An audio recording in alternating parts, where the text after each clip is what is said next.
best one, I think the second one, apart from the first primaries. In general, like on Spy Scout, there are a lot of unbalanced and with like high risk or and a reward, or you need to really learn how to use them. The sniper really doesn't know, dude, that I follow you. Oh no, no, come up, man. Yeah, Jesus Christ. Oh no, no, no. HP, dude, medic.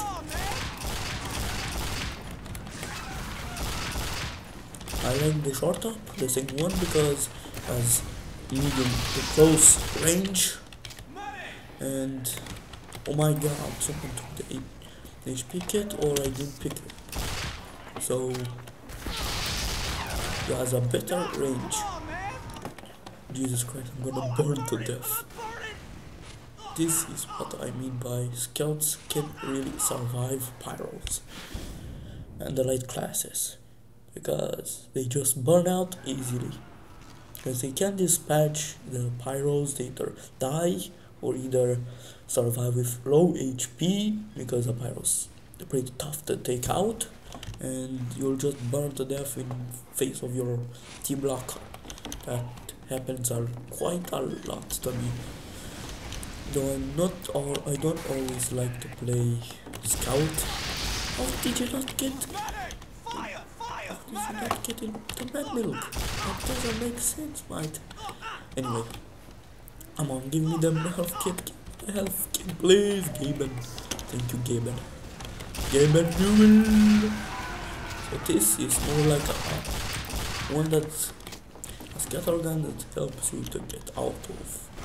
To stay out of more danger, like when having to get into close combat, into close range combat, so you can stay in medium combat, but medium range, not combat. So you can just damage your enemy, and the more she gets close, the more damage she'll take. Though this has a less clip size. Yeah, I see this heavy. No, dude, don't knock him back, because I wanted to down kill him. Anyway, I couldn't. So I tried now to push the cart. Oh no, stickies. I saw that coming. Oh my god. There are thermomans everywhere. Pretty hard. Today I just do on this server some scout videos, because I see that it's pretty hard to play on Team Fortress 2 video in which you are just one class.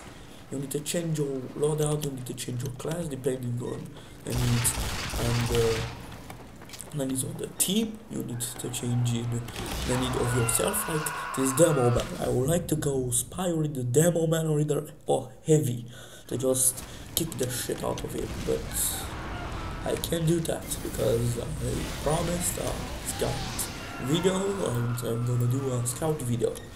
So these are the loadouts. We're now gonna get to my last loadout. This is pretty much what is it. With scout as I think down tactics, you need to concentrate on ambushing, getting close up and personal, but always try to get any kind of combat. Try to get the one that does the first blow, and if you're close to an enemy, like you did take the first hit on me and I died.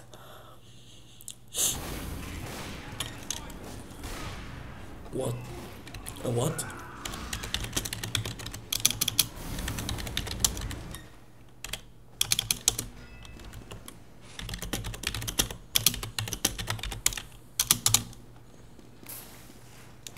Anyway, that guy, I don't know what is against me. I just try to go the map showing you a video. I don't know what his problem is, but anyway. This demo annoys me.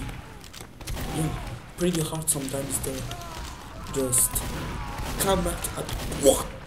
Oh my god, I scared. Oh shit! Oh god! What the fuck was that?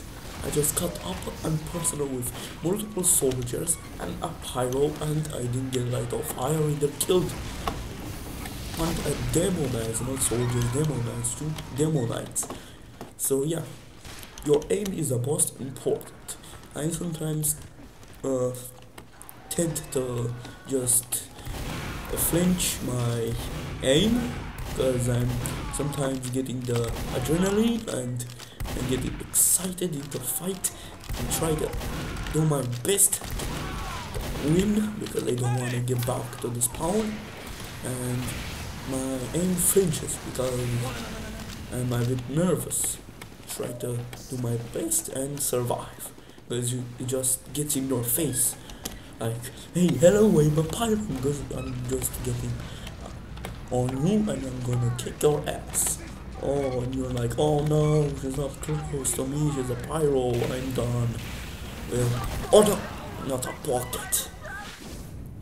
Yeah, so the next is talking about the scatter guns that I currently have in my backpack. For others, I'm gonna do with the feature video. The scatter gun, normal scatter gun, just normal rules with the scout, ambush, try to do your first shot, try to land your hits and try to do a hit and run tactic.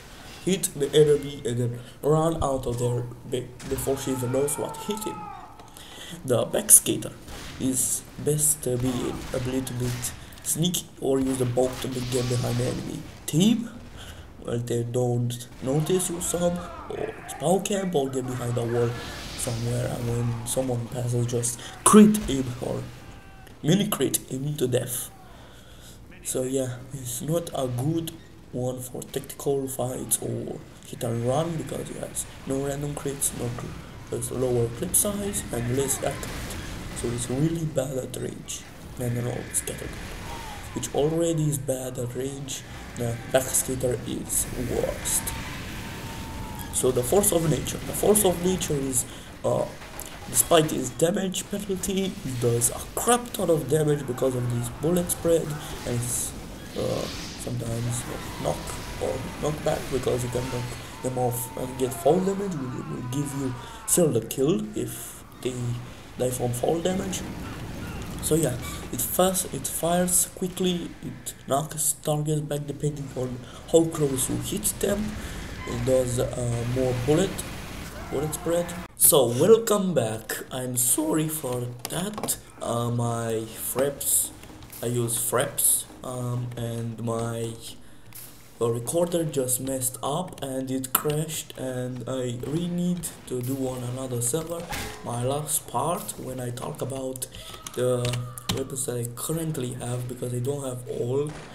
I might do in the future about all of them. So I was at force of nature. The force of nature, because it has more bullet spread, it is a two sharpened blade, like it can either deal more damage or it can spread your damage more. So it's good and bad. The damage penalty is not that big and clip size is a big thing. And the thing that you can lose one bullet at each reload if you're not careful to spend all of it. So the short top is the last one of the primary for scouts. It has when active, which is a change from the last update. You have bonus healing from all sources and increasing force taken from damage and air blast. This thing with increased potion force taken from damage and air blast was a secret stat of the weapon, but it was finally shown to the people. So now everyone knows the bad things and the worst things, and not all of them. I think this was or not in the previous update. So here it is. The better is less clip size, more damage, and so a lot of things. You can check the wiki for the secret stats on it. The bonk atomic punch, of course, is just recharges quick because it's a usable item. You drink and you become vulnerable for 8 seconds, but you still take knockback. So use it carefully. Use it when jumping out of the spawn, or preserve it for moments when you're like, oh my god, I'm ambushed, oh my god, there are enemies everywhere, or snipers just suppressing me, or there's a heavy coming with a pocket. Just use it and get out of that situation. But you have 8 seconds and you can still be are blasted or blocked by someone, so use it carefully. It can give you a chance to survive the upcoming doom, or it can give you more seconds to just live before you're killed by someone.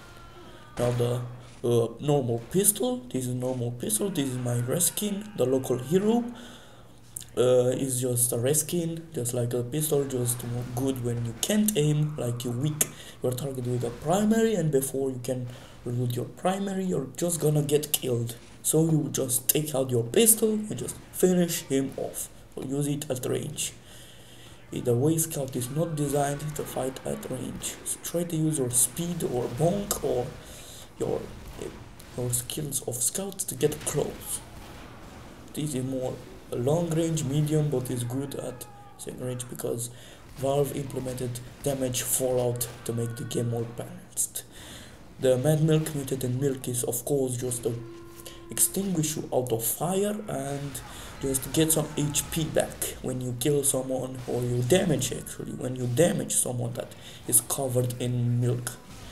And the flying guillotine, I don't know how to pronounce that, the flying guillotine, I don't know, and you can throw it at your enemies, is a use item like those in milk and bonk, and it recharges the quickest out of the usable items for Scout. You throw it at your enemies and they take a little bit of damage and they bleed. It's, of course, you know it really good from the wombo combo, when you just stun someone and then you just crit him with this knife that you throw, this throwable knife, and you get crits. But yeah, long ranges make it crit. So this weapon is primarily used for just doing the wombo combo. It's tricky, but it is a high risk, high reward thing. So you can just get a high reward for being smart and know how to do it.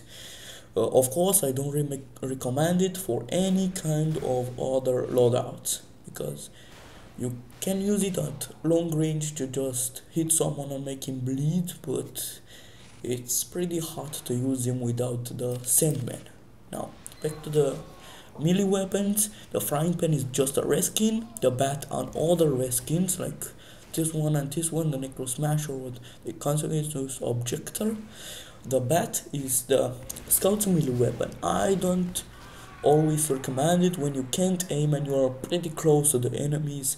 More recommended to use your gun, but sometimes you won't get the chance to reload and shoot. So just use the bat and just crack some skulls.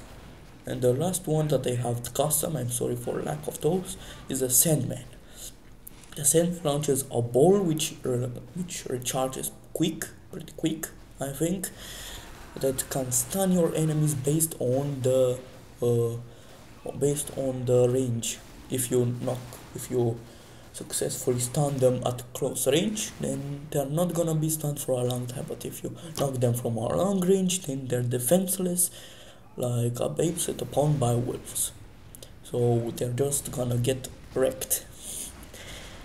So yeah, this is used in the wombo combo. It gives less HP and not like the previous, not unlike when the least update was, I think is what the gunmetal is.